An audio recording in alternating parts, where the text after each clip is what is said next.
Chapter 45 of Mansfield Park by Jane Austen. At about the week's end from his return to Mansfield, Tom's immediate danger was over, and he was so far pronounced safe as to make his mother perfectly easy. For being now used to the sight of him in his suffering, helpless state, and hearing only the best, and never thinking beyond what she heard, with no disposition for alarm and no aptitude at a hint, Lady Bertram was the happiest subject in the world for a little medical imposition. The fever was subdued. The fever had been his complaint. Of course he would soon be well again.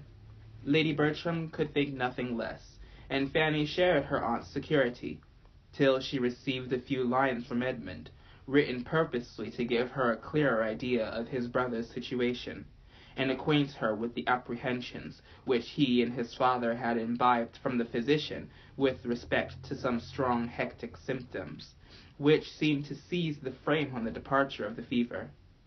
They judged it best that Lady Bertram should not be harassed by alarms which, it was to be hoped, would prove unfounded, but there was no reason why Fanny should not know the truth. They were apprehensive for his lungs. A very few lines from Edmund showed her the patient and the sick room in a juster and stronger light than all Lady Bertram's sheets of paper could do. There was hardly anyone in the house who might not have described, from personal observation, better than herself, not one who was not more useful at times to her son. She could do nothing but glide in quietly and look at him, but when able to talk or be talked to or read to, Edmund was the companion he preferred. His aunt worried him by her cares, and Sir Thomas knew not how to bring down his conversation or his voice to the level of irritation and feebleness. Edmund was all in all. Fanny would certainly believe him so at least, and must find that her estimation of him was higher than ever when he appeared as the attendant, supporter, cheerer of a suffering brother. There was not only the debility of recent illness to assist, there was also, as she now learnt, nerves much affected, spirits much depressed to calm and raise, and her own imagination added that there must be a mind to be properly guided. The family were not consumptive, and she was more inclined to hope than fear for her cousin, except when she thought of Miss Crawford. But Miss Crawford gave her the idea of being the child of good luck, and to her selfishness and vanity it would be good luck to have Edmund the only son. Even in the sick chamber the fortunate Mary was not forgotten.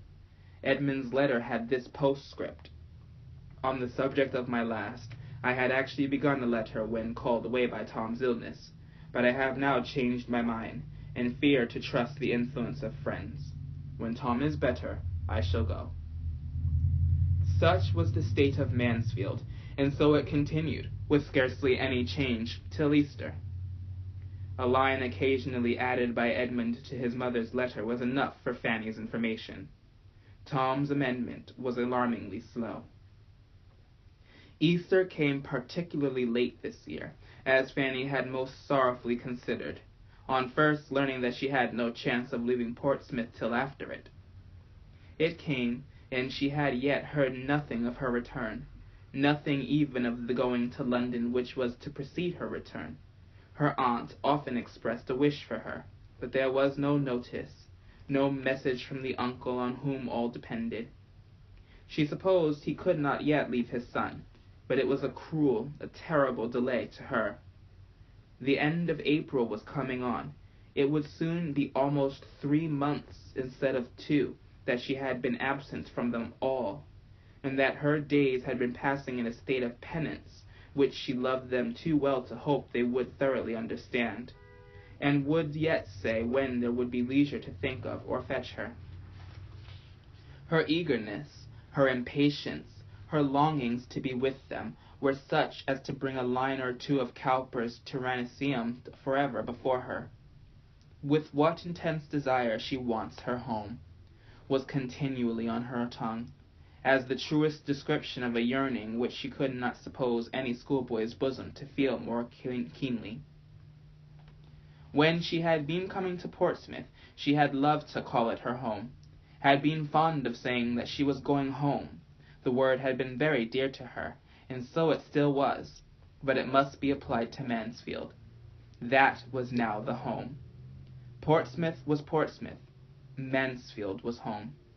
They had been long so arranged in the indulgence of her secret meditations, and nothing was more consolatory to her than to find her aunt using the same language. "I cannot but say I much regret your being from home at this distressing time, so very trying to my spirits. I trust and hope and sincerely wish you may never be absent from home so long again," were her most delightful sentences to her. Still, however, it was her private regale. Delicacy to her parents made her careful not to betray such a preference of her uncle's house. It was always, "When I go back into Northamptonshire," or "When I return to Mansfield, I shall do so and so." For a great while it was so, but at last the longing grew stronger. It overthrew caution, and she found herself talking of what she was to do when she went home before she was aware. She reproached herself, colored, and looked fearfully towards her father and mother. She need not have been uneasy. There was no sign of displeasure, or even of hearing her. They were perfectly free from any jealousy of Mansfield. She was as welcome to wish herself there as to be there. It was sad to Fanny to lose all the pleasures of spring.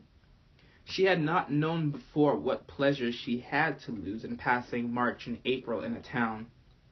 She had not known before how much the beginnings and progress of vegetation had delighted her. What animation, both of body and mind, she had derived from watching the advance of that season which cannot, in spite of its capriciousness, be unlovely, in seeing its increasing beauties from the earliest flowers in the warmest divisions of her aunt's garden to the opening of the leaves of her uncle's plantations, and the glory of his woods. To be losing such pleasures was no trifle. To be losing them because she was in the midst of closeness and noise, to have confinement, bad air, bad smells, substituted for liberty, freshness, fragrance, and verdure, was infinitely worse.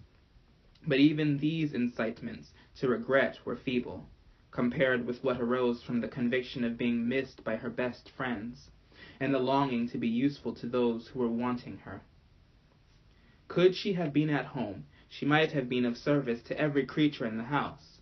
She felt that she must have been of use to all. To all she must have saved some trouble of head or hand, and were it only in supporting the spirits of her Aunt Bertram, keeping her from the evil of solitude, or the still greater evil of a restless, officious companion, too apt to be heightening danger in order to enhance her own importance. Her being there would have been a general good. She loved to fancy how she could have read to her aunt, how she could have talked to her, and tried at once to make her feel the blessing of what was, and prepare her mind for what might be, and how many walks up and down stairs she might have saved her, and how many messages she might have carried. It astonished her that Tom's sisters could be satisfied with remaining in London at such a time, though an illness which had now, under different degrees of danger, lasted several weeks. They might return to Mansfield when they chose. Traveling could be no difficulty to them, and she could not comprehend how both could still keep away. If Mrs. Rushworth could imagine any interfering obligations, Julia was certainly able to quit London whenever she chose. It appeared from one of her aunt's letters that Julia had offered to return if wanted, but this was all. It was evident she would rather remain where she was. Fanny was disposed to think the influence of London very much at war with all respectable attachments. She saw the proof of it in Miss Crawford, as well as in her cousins. Her attachment to Edmund had been respectable, the most respectable part of her character. Her friendship for herself had at least been blameless. Where was either sentiment now? It was so long since Fanny had had any letter from her that she had some reason to think lightly of the friendship which had been so dwelt on. It was weeks since she had heard anything of Miss Crawford, or of her other connections in town, except through Mansfield, and she was beginning to suppose that she might never know whether Mr. Crawford had gone into Norfolk again, or not till they met, and might never hear from his sister any more this spring, when the following letter was received to revive old and create some new sensations. Forgive me, my dear Fanny, as soon as you can, for my long absence and silence, and behave as if you could forgive me directly. This is my modest request and expectation, for you are so good that I depend upon being treated better than I deserve, and I write now to beg an immediate answer. I want to know the state of things at Mansfield Park, and you no doubt are perfectly able to give it. One should be a brute not to feel for the distress they are in, and from what I hear, poor Mr. Bertram has a bad chance of ultimate recovery. I thought little of his illness at first. I looked upon him as the sort of person to be made a fuss with, and to make a fuss himself in any trifling disorder, and was chiefly concerned for those who had to nurse him. But now it is confidently asserted that he is really in a decline, that the symptoms are most alarming, and that part of the family at least are aware of it. If it be so, I am sure you must be included in that part, that discerning part, and thereafter entreat you to let me know how far I have been rightly informed. I need not say how rejoiced I shall be to hear there be any mistake, but the report is so prevalent that I confess I cannot help trembling. To have such a fine young man cut off in the flower of his days is most melancholy. Poor Sir Thomas will feel it dreadfully. I am quite agitated on the subject. Fanny, Fanny, I see you smile and look cunning, but upon my honor, I never bribed a physician in my life. Poor young man! If he is to die, there will be but 2 poor young men less in the world, and with a fearless face and bold voice I say to anyone that wealth and consequence should fall in no hands more deserving of them.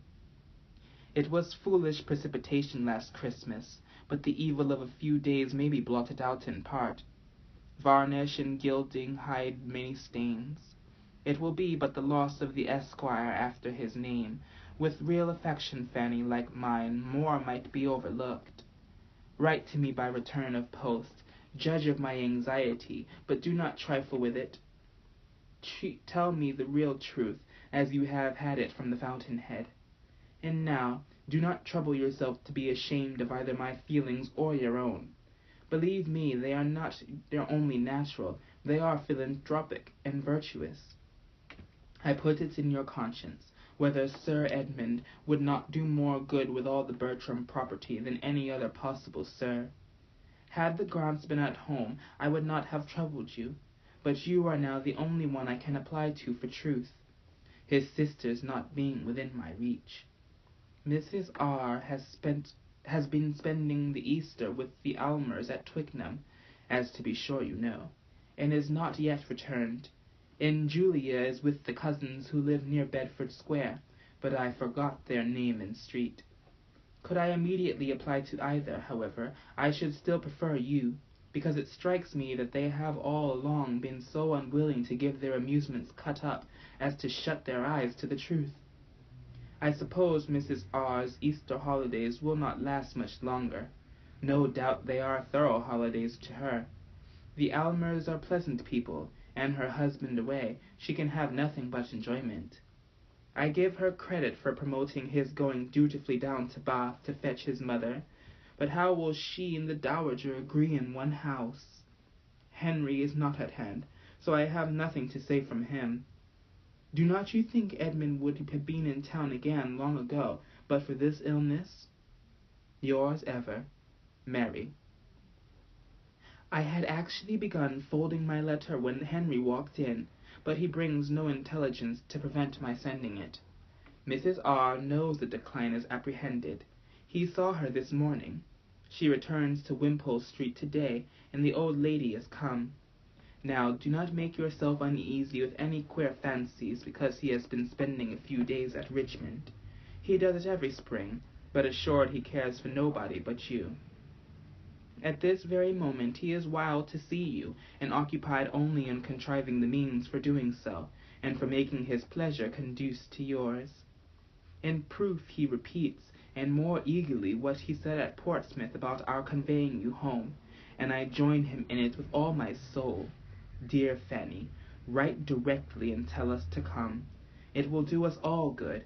He and I can go to the parsonage, you know, and be no trouble to our friends at Mansfield Park. It would really be gratifying to see them all again, and a little addition of society might be of infinite use to them. And as to yourself, you must feel yourself to be wanted there. That you cannot, conscientious as you are, keep away when you have the means of returning. I have not time or patience to give half Henry's messages. Be satisfied that the spirit of each and every one is unaltered affection. Fanny's disgust at the greater part of this letter, with her extreme reluctance to bring the writer of it and her cousin Edmund together, would have made her, as she felt, incapable of judging impartially whether the concluding offer might be accepted or not. To herself, individually, it was most tempting. To be finding herself, perhaps within 3 days, transported to Mansfield, was an image of the greatest felicity. But it would have been a material drawback to be owing such felicity to persons in whose conduct and feelings, at the present moment, she saw so much to condemn. The sister's feelings, the brother's conduct, her cold-hearted ambition, his thoughtless vanity. To have him still the acquaintance, the flirt, perhaps, of Mrs. Rushworth. She was mortified. She had thought better of him. Happily, however, she was not left to weigh and decide between opposing inclinations and doubtful notions of right. There was no occasion to determine whether she ought to keep Edmund and Mary asunder or not. She had a rule to apply to which settled everything. Her awe of her uncle, and her dread of taking a liberty with him, made it instantly plain to her what she had to do. She must absolutely decline the proposal. If he wanted, he would send for her, and even to offer an early return was a presumption which hardly anything would have seemed to justify. She thanked Miss Crawford, but gave a decided negative. Her uncle, she understood, meant to fetch her, and as her cousin's illness had continued so many weeks without her being thought at all necessary, she must suppose her return would be unwelcome at present, and that she should be felt an encumbrance. Her representation of her cousin's state at this time was exactly according to her own belief of it, and such as she supposed would convey to the sanguine mind of her correspondent the hope of everything she wished for. Edmund would be forgotten for being a clergyman. Edmund would be forgiven for being a clergyman, it seemed, under certain conditions of wealth. And this, she suspected, was all the conquest of prejudice which he was so ready to congratulate himself upon. She had only learnt to think nothing of consequence but money. End of chapter 45.